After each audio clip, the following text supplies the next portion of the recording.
Halo bos-bos, jumpa lagi dengan saya channel Moldy Segi. Di video kali ini saya mengajak untuk makan makanan sederhana, yaitu cukup kita beli ikan asin, petik daun pepaya, dan petik cabai di tempat tetangga bisa, kalau tidak ada di rumah kita.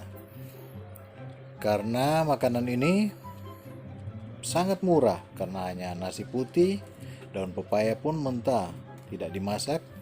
Tetapi untuk ikan asinnya itu saya bakar dulu sedikit di atas api, bisa di atas kompor juga. Dan kita sajikan dan langsung dimakan bos-bos. Makanan yang sebenarnya, kalau makanan enak itu bukan sekedar kita makan ikan ayam, ikan enak, daging sapi, tetapi ketika kita lapar, itu merupakan makanan terenak yang akan kita makan. Oke bos, lanjut ya.